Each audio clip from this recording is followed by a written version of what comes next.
In 1988, I co-founded Wolfram Research along with Stephen Wolfram and others. Somewhere around 2002, I kind of accidentally got sidetracked and started working on a periodic table, which is what you see here.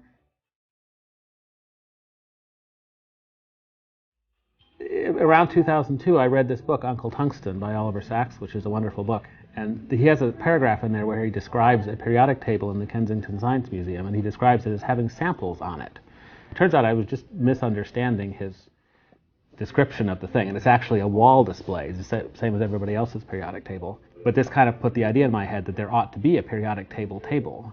And as far as I could tell, no one had ever done it before. I kind of researched the situation. And that's what caused me to build it, is I thought the world needs a periodic table. So I mean, there's lots of different elements in here. Hydrogen is a little tricky because it's a gas. So this is a little aspirin bottle, which at one time was filled with actual hydrogen, and a key card from the Hydrogen Hotel. This is a sample I don't usually keep out because if somebody were to drop it and break the bottle, it would really be bad.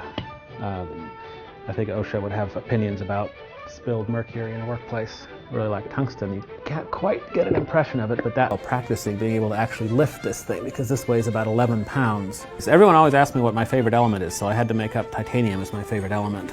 And this is an intake. It's called a blisk, a bladed impeller disc.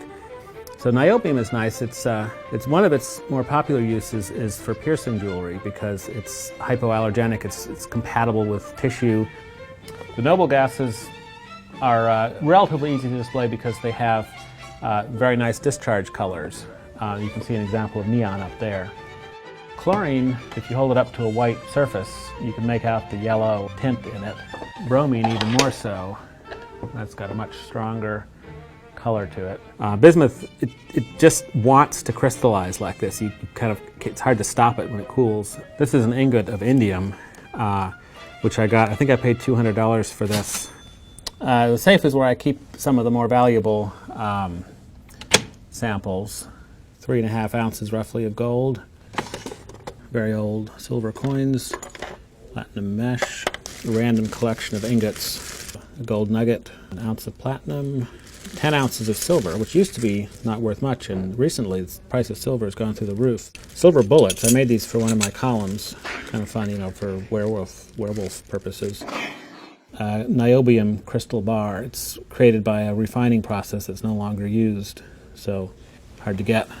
Rhenium, which was not particular. I think I bought it for $700. At one time it was worth many thousands. Very dense, very nice stuff.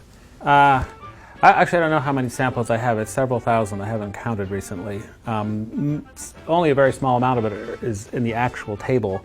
These two cases have many of the sort of interesting ones, the sort of more attractive looking ones. There's a bunch of stuff in here. It's not terribly well organized. This is a bottle of Radithor, which I won't touch because the cork is quite radioactive. This is one of my favorite tungsten samples. It's ear weights. If you have a dog breed whose ears are meant to hang down, you can spread wax on the inside of the ear and sprinkle this powder on, and that will supposedly add enough weight to get your dog's ears to lie flat. Beryllium gyroscope spheres, extremely precise spheres. They're said to be among the most accurate spheres ever made. There are various different purity levels of silicon. Why Homer Simpson is etched on that wafer is a question that I really have no idea. Actual human bone with a fake knee implant in it, made of aluminum. Sulfur used to be very commonly available in pharmacies. When I was a kid, I worked hard at figuring out how to buy sulfur because you needed to make gunpowder. And the most important factor about buying sulfur when you're a kid is don't try to buy saltpeter at the same pharmacy, because then they really know what you're going to do with it.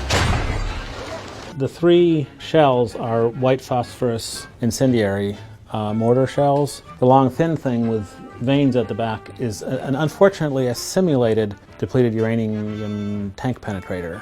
Yeah, I figured when I got started with this, I thought, my dad collected rocks, for example, and he spent, his whole life, every once in a while, he'd buy another really nice rock. And after 30 or 40 years, he had a fantastic collection of rocks and minerals. And so I thought, I'll just I'm not really interested in this stuff. And, if I happen to be traveling somewhere and happen to see an interesting element, maybe I'll pick it up. And 30 years from now, maybe I'll have an element collection. And then I go on eBay, and it's like, oh, I could get that, and there's that. And look, he's also got this thing.